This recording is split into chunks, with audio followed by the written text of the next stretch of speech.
This is literally like my second time recording this video. So obviously I know that you guys clicked on this video because you are either A, concerned, or B, you just want to know exactly what's happening. I want you guys to know that everything is okay with me and Anicia and the baby. We're okay. Everything is fine with us. This video is actually not dedicated or directed towards us in a sense. It's actually directed towards my oldest brother, and you guys can click off the video if you want. If you don't care about anything that doesn't have to do with me or Anicia, if you don't care, just click off the video. It's completely fine. Thank you for clicking on the video in the first place. If you guys can please watch this video. I don't want you guys to do anything. I don't want you guys to click the link that's actually inside the bio. I don't want you to do any of that right now. I just want you guys to listen to my story and listen to exactly what I have to say and why I have to say it before you even act upon anything. As you guys may or may not know, and I want you to know that if I do end up crying throughout the duration of this video, I apologize. If I end up choking on my words because of how emotional I get, I do apologize about that as well. If I end up stuttering or saying a particular word constantly, then I apologize for that as well. I actually recorded this video 2 times. Both of the times I actually cried. I got a little emotional, and I think I'm just all out of tears. Honestly, like, the situation is just like, I can't quite wrap my words around it. I can't, it's just hard, honestly. So a couple days ago, if you guys follow me on Twitter, you'd know that I posted a tweet, and it pretty much stated that my brother's apartment had caught on fire. And honestly, right off the bat, you guys know exactly what it's gonna be. Oh, his brother's apartment caught on fire. He needs help. He needs a donation. I don't want you to donate. I don't want you to click on any link. I don't want you to do anything. I just want you to listen, sit down. Don't unclick this video. Don't click that YouTube tab. Just listen to what I have to say, please. I honestly beg you guys. It was about 4 or 5 days ago. My brother had texted me around 2:30. During this time, Anicia and I were actually getting ready to lay down. The baby was actually already asleep. My brother had texted me saying that his apartment's on fire, and he pretty much lost everything. That's literally exactly what he said. His apartment's on fire, and he pretty much lost everything. Right off the bat, I tunnel vision. My heart dropped. My heart sinks. My heart, it literally felt like someone grabbed the shit out of my heart and like squeezed the shit out of it. Like, it was so hard. It's so hard for me to actually explain exactly how I felt when he basically said that his apartment was on fire and he lost everything. Like, I didn't know how to feel because I've never been in that situation. I've never been in a situation to where, my apartment's caught on fire or my house is caught on fire and I lost everything. Like, I've never been in a situation to where I've lost everything, to where I absolutely have nothing to my name at all. He had pretty much texted me saying that his apartment's on fire right off the bat, no questions asked. I told Anicia I have to go. I have to be there for my brother. I have to make sure everything was okay. I couldn't do anything. Like, I couldn't be like Superman. I couldn't go over there and fly and blow the air and make the fire go away. I had this feeling that I just had to be there for my oldest brother. The relationship that I have with my oldest brothers, it has been unbreakable. It's just a bond that I cannot even begin to explain. You don't understand. Like, before I left, I told Anicia that she'd be okay. There's cameras throughout the entire apartment. If she needs anything, I'll check up on the cameras. I'll make sure she's okay. I'll lock everything, make sure she's okay. So I got on the freeway, and when I tell you this, guys, I am absolutely not over exaggerating. As soon as I got on the freeway, I could literally see the smoke of my brother's apartment. Now, keep in mind, the distance from my apartment to his apartment is exactly like 25 minutes away. It's the complete opposite side of town. Like, I seen the smoke in the air, and I was just like, oh my. You can't, like, that's your family right there. That your family is involved with that smoke. Your family is involved with that catastrophe. I don't know how to explain it. You just have to be in my shoes. You have to see what I see. You have to feel what I feel in order to truly understand exactly how I felt. So when I tell you this again, I'm not over exaggerating. I was literally going 120 to 130 miles per hour on the damn freeway to get to my brother's apartment. No questions asked. I don't care if there was anything on my way. I was getting to where I needed to be to make sure my family was okay. Because there's absolutely nothing that will ever come between me and my family. There were literally cars that were in my way, and I would literally like put on my high beams and they would just get out of the way like immediately. So throughout this story, I want you guys to understand that the bond with my brother will be explained kind of towards the end. I'll kind of go in more detail about my childhood and why my bond was what it was with my brother and how we grew up and stuff like that. So yes, I'm gonna be talking a shitload, and I apologize about that, you guys. So thank you guys so much for watching. That's all I can say. If you guys are still watching to this point, it's not the end of the video, but thank you guys for dedicating your time out of your day to actually make sure everything is okay, or everyone's all right, everything's okay. I promise you guys. Now, the apartment that my brother lives in, the way that the complex is set up is it's pretty much a cul-de-sac, and his apartment is on the complete end of the cul-de-sac. Whenever there is an event like that, like a fire or even like an ambulance or even like a robbery or anything of that instance, they're gonna cut off the entire cul-de-sac to where no one can go through, because obviously, you know, an emergency is going on. So I actually pulled up to, you know, the entrance of the cul-de-sac, and I actually went in. Obviously, like the police, the ambulance, and the fire trucks, they're all there attending to the fire and attending to those who need help and stuff like that. Again, I'm gonna go into detail about exactly how the fire started, so that way you guys can have a complete understanding about what happened or why it happened. I literally pulled in, and my heart was literally like pounding. It was like boom, boom, boom, boom, boom, boom, boom, boom, boom. Like I had to get out. I had to make sure everything was okay with my brother. I don't know what I was gonna do. I wasn't gonna save anyone. I wasn't gonna save the damn day. I just needed to make sure that my brother was okay. I needed to make sure he was safe. I needed to make sure there was nothing wrong with him. So when I had got out of my car, I literally left my keys and my phone. I left everything inside of my car. I left my wallet. I closed the door, like I slammed it, and there was actually a cop right there, and he was like, "You can't park right here." And I was like, "I don't give a fuck." Like, and this is no disrespect towards any police officer or anything like that, or that particular police officer for this instance. I said, "I don't give a fuck. Like, my brother's over there. I need to make sure he's okay." So so as I was running, he was like, "Your car's gonna get impounded." And I was like, "I don't give a fuck. Like, I need to make sure my brother's okay." So I literally ran, and I see my brother, and I went to him, and the look on his face, like, I explained this the first time that I recorded this video, and when I had got into detail about the look on his face, or when I remembered the look on his face in my mind, I absolutely, like, I started getting teary-eyed, because the look on his face literally made it seem like it was the end. Like, you have no hope, you have nothing to your name. Like, I can't explain it in order for you guys to truly understand that look on his face. Like, when you see that look on a family member's face, like, you truly understand something is wrong. Like,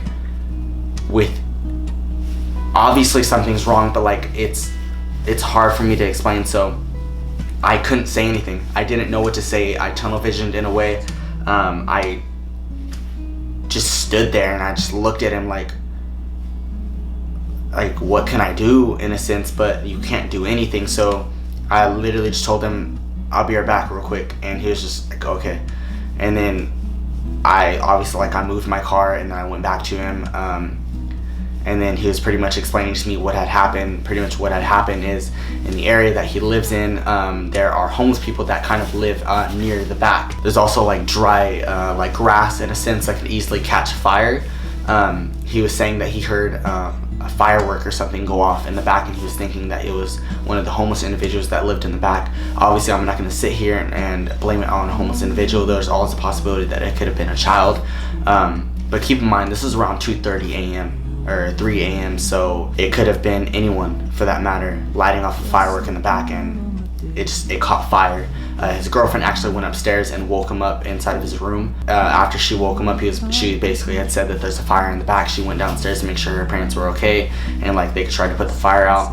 He pretty much got up, and he was like looking and like making sure, you know, everyone was okay, and like he was thinking to himself, like, what can I use to put the fire out? But and as he was looking, the fire pretty much it went up, like it pretty much just like extended, like it got bigger, I guess. Like, it fed into the grass and near his complex. Like, the smoke just started going up. Like, this is the grass right here, and this is the complex, and like all the grass is on fire, so the smoke pretty much like goes up, and his window is open, and there was smoke like going through the windows and stuff like that. And at that point, he just tunnel visioned. He knew, okay, like, the apartment, like, it's fucked. There's nothing that I can do. I can't, put the fire out. The fire at this point, it's too big. I can't do anything to save the apartment. I can't do anything for that matter. There's no fire hydrant. Keep in mind that these apartment complexes, they're actually really old. They're older apartment complexes, so they're not up to date with fire hydrant or fire extinguishers or anything like that. So he couldn't grab anything. There was so much smoke to where he could not grab anything. So he lost everything. He lost all of his shoes, all of his clothes, his jackets, his hoodies, his games, everything. Everything is gone. His pictures, anything that he had from his childhood, it's pretty much all gone. There's nothing that he has to his name to this day. Absolutely nothing. And I'm literally not over exaggerating. So you guys, I'll kind of put a couple pictures on the side to show you guys exactly how smoky it was when I had gotten there. Now keep in mind that smoke was literally all at the top of the apartment. Obviously it's gonna travel to the bottom, but when there's a fire, all the smoke's just gonna travel to the top pretty much. And I'll put in pictures for the next day when I went back to the apartment complex and when I took pictures and stuff like that. There's a particular picture that I took where the area is literally just all collapsed. That area that's all collapsed is literally his room. There was an individual. I was sitting down with my brother on the curb. We weren't talking, weren't saying anything to him, because what can you say to an individual that is going through that particular situation? Oh, everything's gonna be okay. No, everything's not gonna be okay. That person lost everything. What can you tell that person? You just have to sit there and just kind of just take it all in with that individual. There was a person there walking around and he had a suit on, and I actually got up and I asked him how long is it going to be until everyone can actually go into the complex or into their units to see if there's anything that they can kind of salvage in a sense. And he was pretty much saying that they can go in the next day or the next morning to pretty much see if there's anything that they can salvage. So he pretty much asked me oh, do you live in this complex? And I was like, no, my brother does. He's sitting right here. He pretty much lost everything. My brother, his name is Christopher, and he is 29 years old. And yeah, I don't know why I had to say that. I just kind of felt it was right for you guys to know his name at least, or this far into the story. So the guy actually interviewed my brother. Charred wood and twisted metal are exposed in the calm of daylight. Just hours earlier, chaos reigned as flames climbed these homes. Yeah, I just woke up to my girlfriend screaming that there's a fire. The fire torched this Southeast Fresno condo complex from the ground up, leaving nearly nothing untouched by the flames and the heat. It spread so fast, residents tell me they couldn't even grab much of anything before running for their lives. Didn't have much time. Before I actually, was thinking about what I could do to help out the fire. The whole backyard was just already on fire already, and yeah. And then I could feel the fire coming to the window and stuff. Firefighters poured water from the ground and from ladders above the two-story complex, but smoke still poured out of the structure for hours. The fire burned into the attic and through the roof. Investigators are trying to figure out how the fire started. Residents say they heard some possible fireworks before the fire. And they also have an issue with homeless people squatting nearby, especially in the area where they first saw the flames. Some of them came back in the sunlight to look for anything they might be able to salvage. The Red Cross will help them all with emergency food and shelter. But for now, the walls of their world have crumbled. I was there with my brother until 4:30 or 5 a.m. just making sure he was okay, making sure he was fine. But at that point, you have nothing to talk about. You can't talk about anything really. Or the unit that my brother was in, he lived with he was living with his girlfriend and with his girlfriend's parents, and his girlfriend is Cambodian. Cambodian individuals, I'm not trying to be stereotypical in a sense, but Cambodian individuals are very family oriented. So there were a couple of people living inside of the unit that he was in, and everyone lost everything. Her parents, they're really old individuals. They kept everything. They lost all their memories, all their pictures, everything. What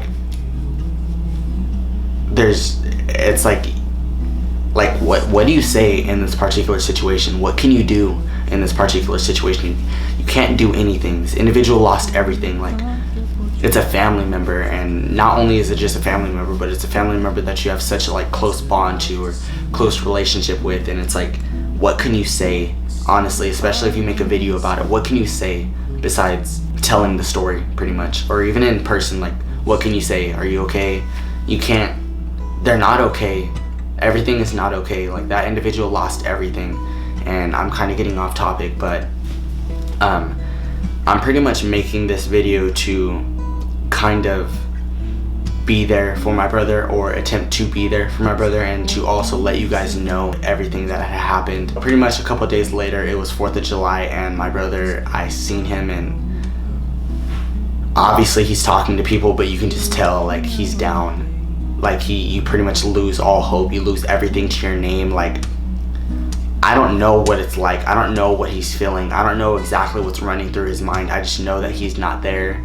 He's obviously going through this huge struggle to where he's starting to understand that he literally lost everything. Birth certificate, all his games, all of his clothes. Like, now this part of the story, I'm kind of gonna go into detail in regards to mine and my brother's relationship. These past couple of months, me and my brother kind of have been talking to each other, but prior to that, like a year or 2 years, me and my brother really didn't have that relationship that we've always had with each other. Like, the bond that I had with my brother was literally so damn strong. Like, I only have 2 pictures of me and my brother, and one of the pictures is with me and him at the snow, and I was literally like 11 or 12, and that's actually like the most recent picture that I have of me and him. And the other picture that I have is of, well, I'll just show you guys, I guess. So I'm not too sure if it's actually out of focus, but that's me and that's my brother. And like, you know, you can obviously like see like our bond with each other. Like, we're honestly just like happy as hell. And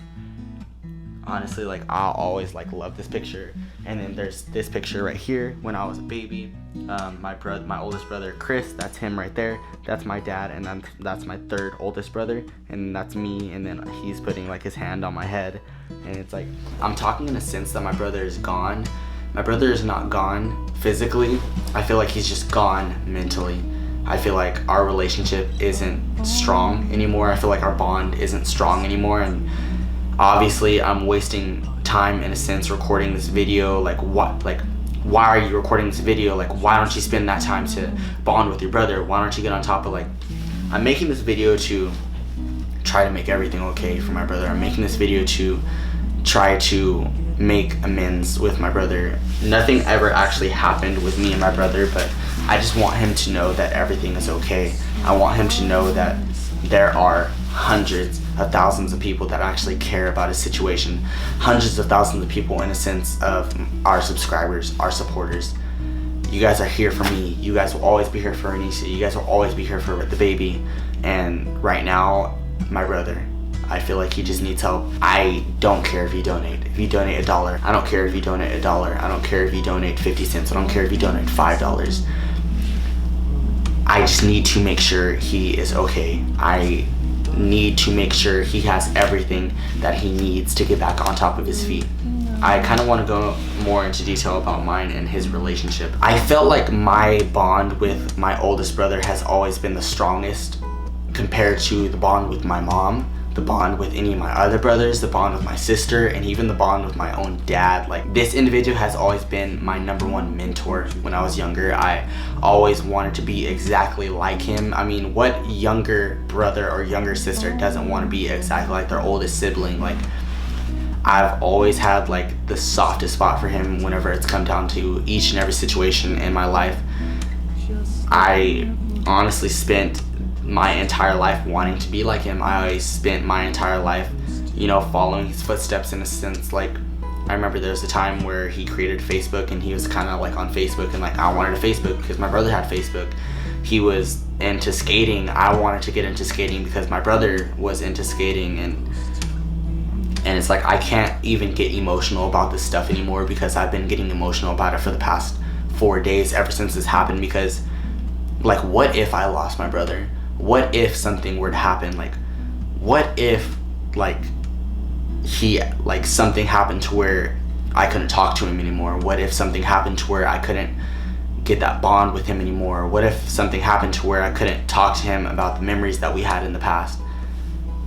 That's why I kind of wanted to make this video and attempt to make sure everything is okay with him, and attempt to give back to him, because he's always given to me. When my family was in a struggle, we had absolutely nothing to eat, and he was working at Jack in the Box, and he brought me a couple of tacos and a cheesecake, or even one cheesecake to make sure I was good, or whenever he gave me the last bite of his cheesecake when he was hungry as fuck, or whenever he got home from work. Like, he has always been there for me. Like, I have always wanted to be like my oldest brother, like under every circumstance. He's always been the happiest individual I have ever seen, and will always be the happiest individual I will ever see. The thing about my brothers and I is that we have the utmost pride. We have the most pride that we absolutely cannot set aside for any situation. We cannot ask anyone for help. We cannot ask any of our family members for help. If there's ever a situation to where we absolutely need help, we just can't ask because of the pride. And this individual will never ask for help. He will always place any and every other individual before him under any and every circumstance. There will never ever be a time to where he will ever actually come to me and ask me for help if he's in debt, or if he needs help, if he needs a ride to work. There will never ever be a time to where he'll willingly text me and ask me, because he will always find a way to make sure he has everything in order for himself, to make sure he has everything, like, you know, set for himself. And I want to make this video to see if I can get your guys' help to, you know, make him understand that there are people here for him. There are people here for him that understand the situation that he's going through. My goal with this GoFundMe, or this video in general, is to kind of give back to him and to, you know, reimburse him for everything that he lost. My brother has always been into one thing and one thing only, and this is the biggest thing that I kind of got from him from my childhood: Tokyo, Japan.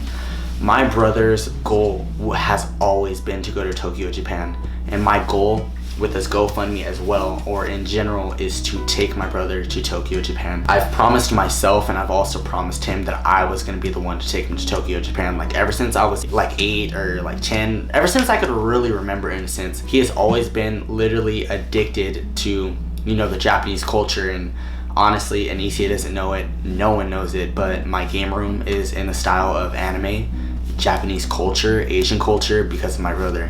And I feel like I miss the bond and, you know, relationship that I've always had with my brother, to where I make my room exactly like this, and it kind of gives me a sense of what my childhood was. It gives me a remembrance of what my childhood was, constantly watching anime with him, you know, looking at, you know, Japanese vlogs with him, watching Dragon Ball Z with him.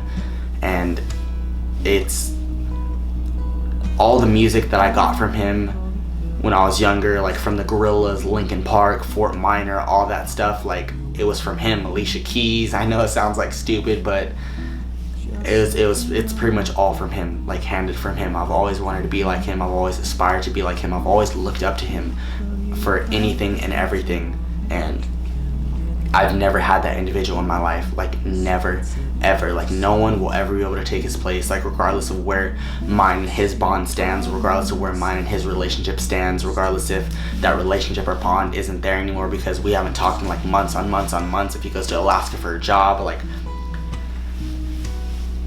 I guess at the end of the day, my goal for this particular video, or just in general whenever it comes down to my brother, or my relationship with my brother, or my bond for that sense, is to make him understand that he's finally being placed first for once. I want to be the one that is there for him this time. I want to be the one that makes sure he's okay. I want to be the one that makes sure he has everything that he has ever possibly wanted or needed, exactly like me whenever I needed that cheesecake or that taco from the Jack in the Box, or whenever he gave me that last bite of cheesecake that he had.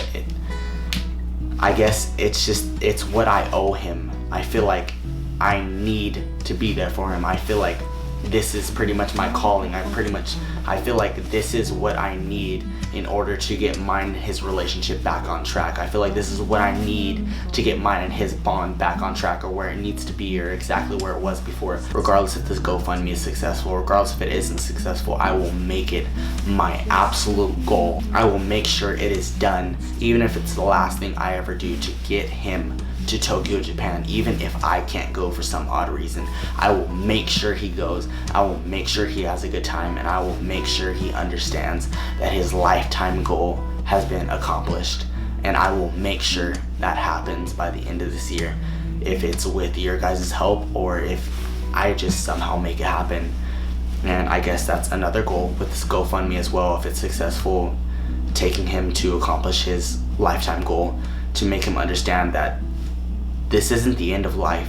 Everything can't stop here. You know, your ambitions for everything cannot stop here. I understand you lost everything. He's lost everything, literally everything to his name, but I will be there for him. I will take him to the Hall of Records to make sure he has his birth certificate. I will take him back to the DMV to make sure he has his ID. I will take him everywhere he needs to go to get everything that he lost.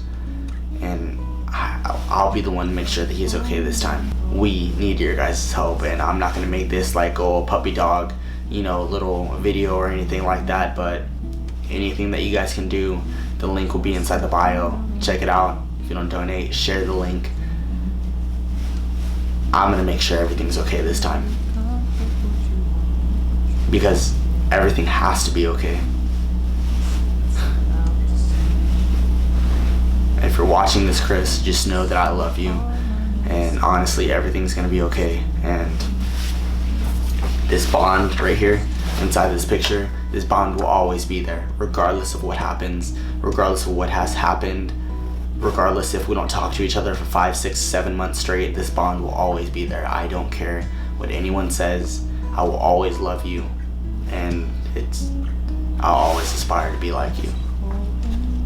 And I will always aspire to be as strong as you are, regardless of what situation that you go through, regardless of anything that you go through, regardless of anyone that we lose in our family or have lost in the past or recently. I'll always be as strong as you. Everything's gonna be okay, because it has to be.